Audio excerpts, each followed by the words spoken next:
If your blood runs orange and blue, this is the pod for you. You're listening to Orange and Blue Bloods, hosted by EJ Stewart and Tommy Beer. Let's get to it, New York. So it is officially postseason time in the NBA, and for the Knicks, that means a Game 1 matchup with the Cleveland Cavaliers Saturday at 6 p.m. The Knicks closed the regular season on Sunday with a loss to the Indiana Pacers at home. New York finished the season with a record of 47-35, good enough to earn a fifth seed in the Eastern Conference. That is a 10-win improvement from the previous season, so definitely a step in the right direction for the Knicks after a very disappointing 2022 campaign. The Cavs, meanwhile, finished their season with a 51-31 record, a 7-win improvement from the previous season. Their season wrapped up on Sunday also with a loss to the Hornets. Both teams rested their stars in the season finale as they were just kind of gearing up for this game. So I want to take this conversation to kind of maybe take a step back and look back at what we've seen from the Knicks this season. How were they able, Tommy, in your eyes, to exceed expectations, get that 10-win improvement? A lot of the over-under numbers in Vegas for the season was setting them around 38, 39 wins. For them to reach 47, definitely a big accomplishment. How are they able to do that? Yeah, I think you got to start with Jalen Brunson, obviously. I mean, he was the big free agent acquisition. Really, other than Hardenstein, all the rotation players were on this prior season's roster. So obviously the addition of Brunson, and obviously he exceeded expectations in terms of points per game and efficiency and all that other stuff. But that doesn't even capture the real true impact that he had on this team, had on this locker room, had in practice sessions, had in film sessions.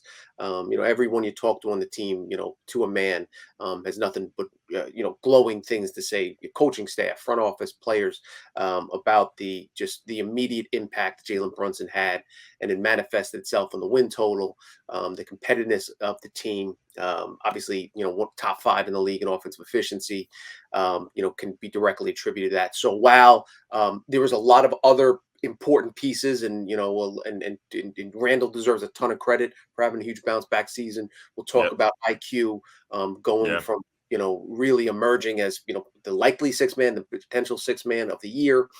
Grimes establishing himself as a solid NBA starting shooting guard. The addition of Josh Hart at the deadline, the two-headed monster Mitchell Robinson playing the best of his career. Isaiah Hardenstein, a very competent backup, forming arguably the best 1-2 punch at the center and backup center position. All those things should all be weighed and factored into the totality of a 47-win season. But if we are talking about one particular player, I think Brunson gets the lion's share of credit from that respect. Totally agree. Can't dispute or refute anything regarding Jalen Brunson being the main reason for the Knicks being able to exceed those expectations.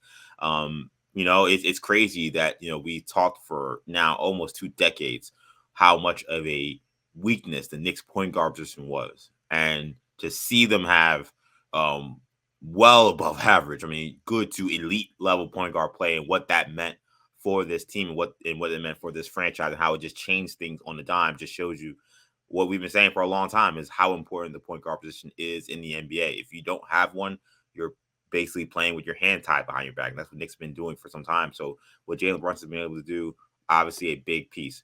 But I think another piece I don't want to get lost in the shuffle with this Knicks season is the team's great job of development of their young players and embracing their young players and getting these guys real minutes.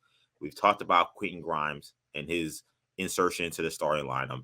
It's crazy to think that to start the season, that was a very debated question. Evan Fournier was the starting shooting guard coming out of training camp. It's something that was mind-boggling to me and was maddening to me.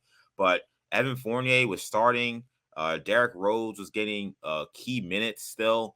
And, Cam Reddish was here. He's a young player, obviously, but Cam Reddish was here. And a lot of the guys that Knicks had drafted, some of the guys that they should have been prioritizing, really weren't getting the kind of minutes that they should have been. IQ was not getting the kind of minutes he should have been.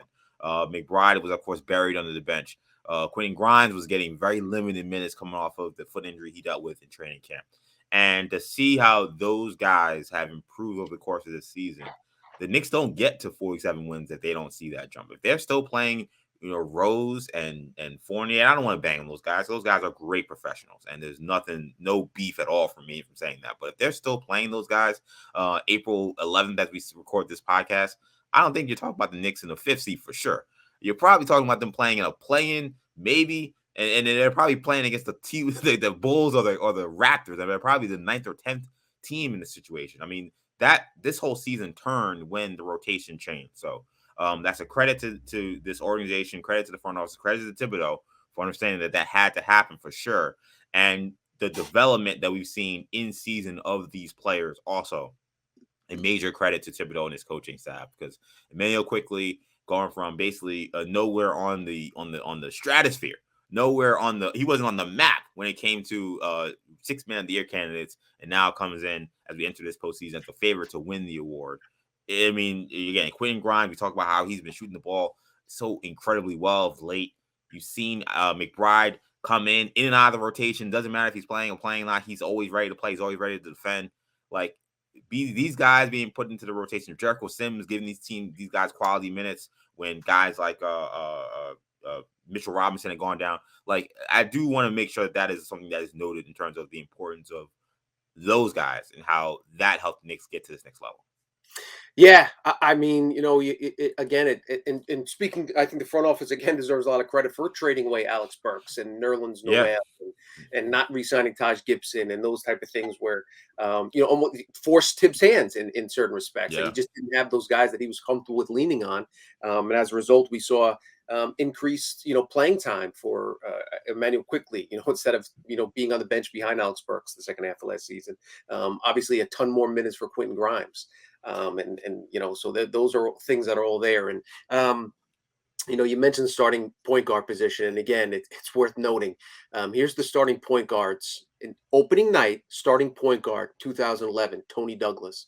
2012, Ray Felton. 2013, Pablo Prigioni. 2014, Shane Larkin. 2015, Jose Calderon. 2016, D. Rose. 2017, Ramon Sessions. 2018, Trey Burke. 2019, Alonzo Trier. 2020, Elfrid Payton. 2021, the skeleton of Kemba Walker, and then you bring in Jalen Brunson, and the change is so dramatic and so incredible.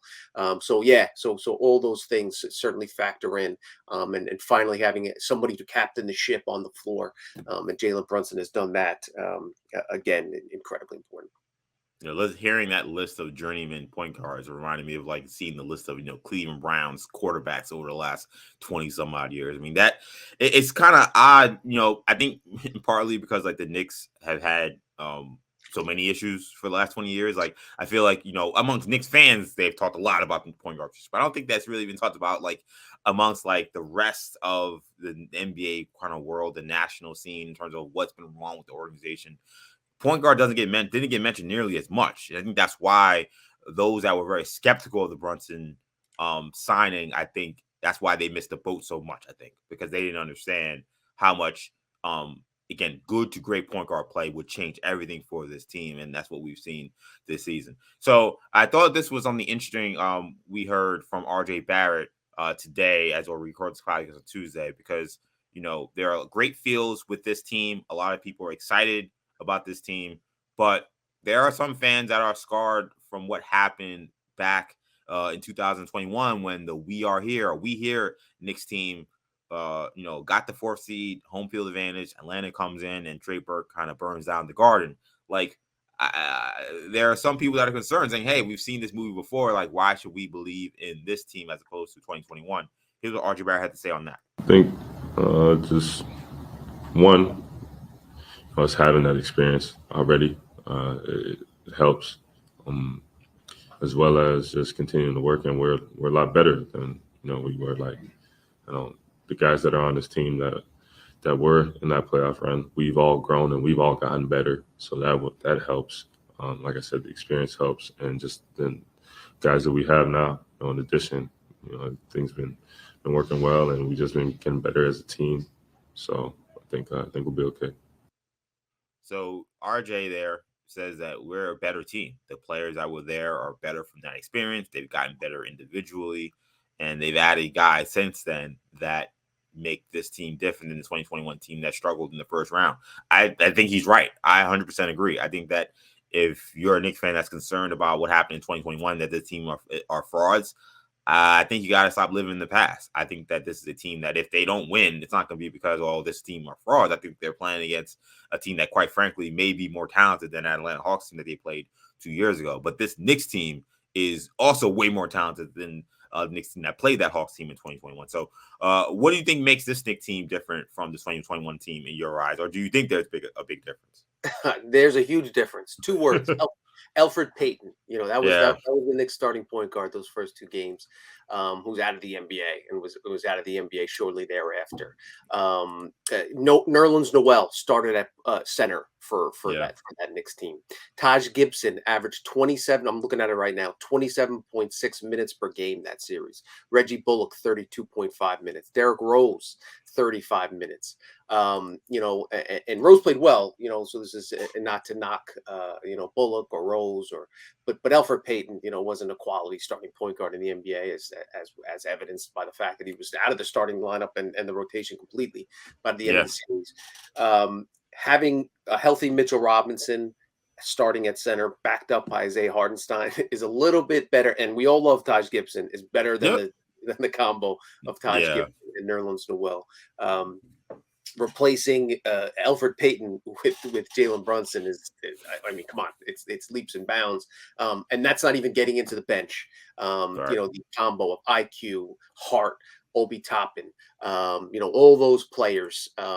Just what's kind of incredible is I'm just looking at those series minutes now, and Obi averaged 13.1 minutes. That was his rookie year. He may play less in his third season. It's crazy, I know. Right? That's coming off of 34 in the finale against Indiana. And that's after he averaged 25, 5 and 5 in the last 5 games or so. But listen, to your point, the Cavs are far more talented than that Atlanta Hawks team was, and the Knicks certainly can get beat. Their odds are that Vegas has them installed as a pretty significant, the Cavs as a favorite.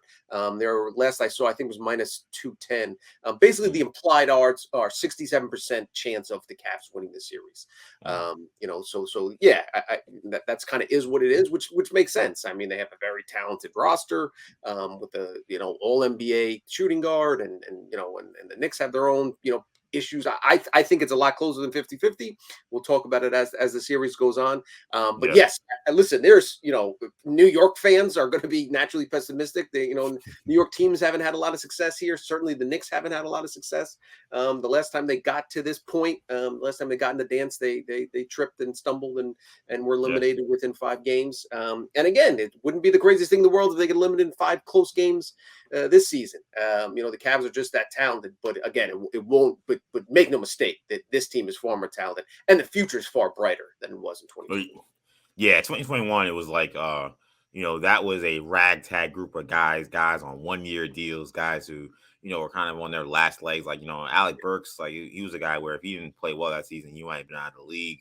You mentioned Alfred Payton. He was next year basically living on the Phoenix Suns bench before he eventually was jettisoned away. Now he's out of the league. Like that was a different team. Nerlens Noel essentially out of the league right now. Like it was an entirely different team. Those guys played extremely hard. They played extremely motivated, and they bought in.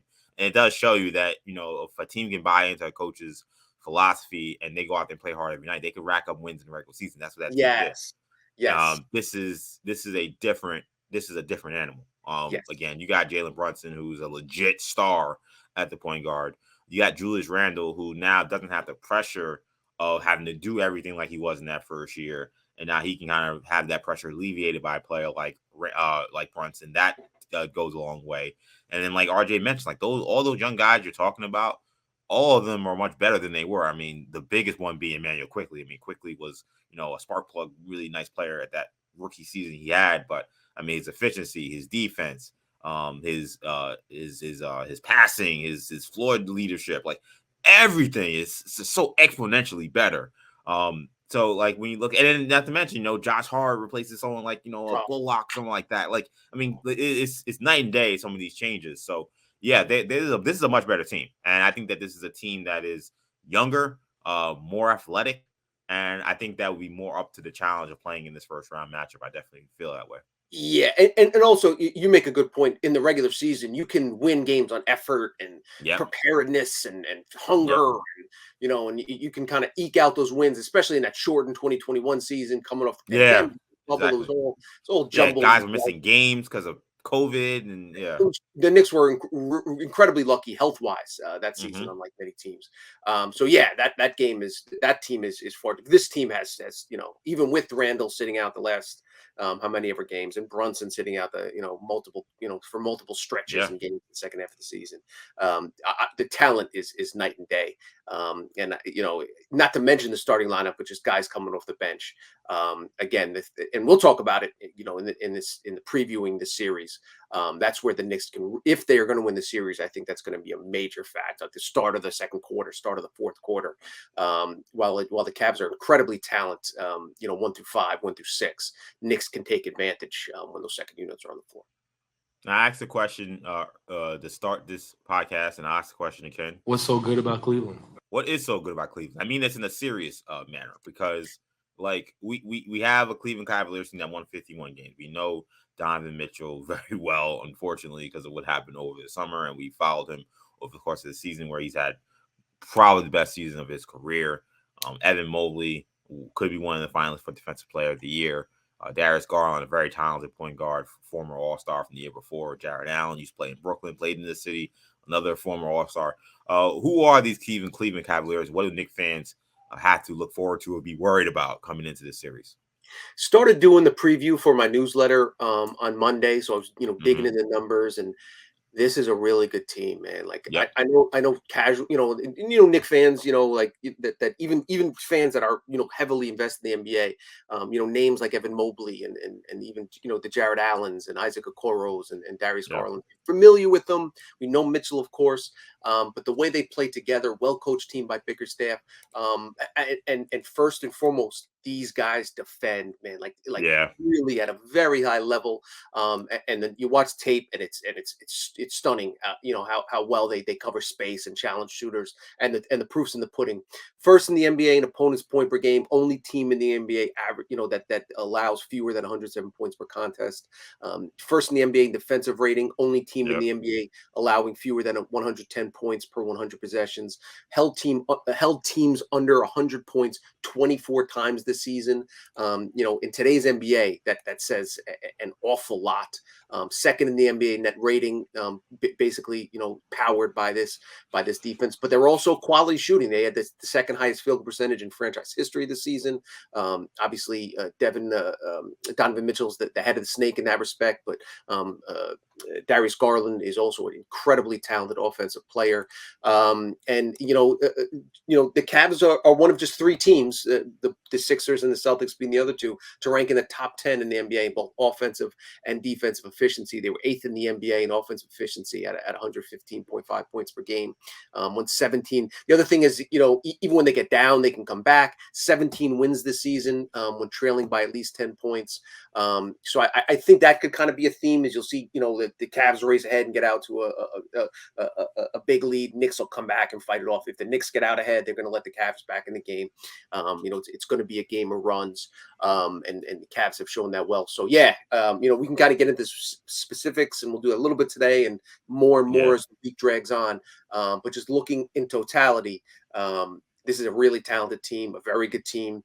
They play well both sides of the floor. And when all guys are healthy, we'll see if Isaac Okoro, who's dealing with a knee injury, he's their starting small forward when healthy. He'll probably be tasked with guarding. They'll probably put him on Jalen Brunson. We'll talk about how that cross matchups could impact the rest of the team, and why I think because of that, one of the 2 smaller guards is going to be, they're going to try to hide him on RJ Barrett, basically daring Barrett to shoot. So we'll talk about all that stuff, and we'll talk about how that'll impact it. But make no mistake, big picture, this is not a team that lucked into the 4 seed. This is not No. this is not a one-man show with, you Yeah. stop Donovan Mitchell, you're going to win the series. They have a ton of guys. They're coached well. They're unselfish. They compete defensively, a lot like the Knicks in certain respects. They don't have a top 5 player. They don't have a top 10 player in the NBA, but they have a lot of good pieces that perform well together. Good chemistry, good cohesion, especially on the defensive end. And it's going to make it for it's going to make the Knicks. If the Knicks are going to win this series, they're going to have to play their best basketball. They can't, only play offense. They can't, get by playing just good defense and missing shots. Knicks are going to have to play as well as they played all season to knock this team off. Yeah, this is going to be a tall task. And I think I love that you really started with defense, because I think for the people, I don't want to call them like, people don't follow or casual, Right. but I think people will just kind of watch this team and kind of look at the roster and say, oh, okay, Donovan Mitchell, stats, offense, Yep. scoring. Yep. And they can score the ball, no question about that. But I mean, their defense is borderline scary. I mean, they're first in the NBA in 3-pointers allowed in terms of fewest. Second in the NBA in 3-pointers made. So good luck getting 3-point shots up against this team. Good luck scoring around the rim against this team with Jared Allen and Evan Mobley. It's interesting because Garland and Mitchell have been maligned throughout their career for their defense. Yep. But the defense that they have created in Cleveland with those two bigs playing down low, and then the other guys that kind of come in, whether it's Okoro, whether it's Lamar Stevens, some of these other guys, like they have these other defenders that can kind of hide these guys, or they can kind of funnel these star guards on other teams to these twin towers, and they struggle. And what they do have, maybe while they may not be big or strong, they are quick, so they can get out the shooters. They can rotate really well, as you mentioned. So this is a extremely good defensive team, which makes this matchup really interesting because the Knicks are one of the best offensive teams in the NBA, which I think is surprises people when you think of Tom Thibodeau teams. But this is a team that is, I think I saw the Knicks Muse had it as the 4th best offensive rating in NBA history, which is kind of crazy to think about. But with the way the Knicks rebound, particularly how many offensive opportunities they get from the offensive glass and the way they're able to be efficient in the half court, it presents a problem for a lot of teams. And what I expect to see in this series is a lot of doubling of Jalen Brunson.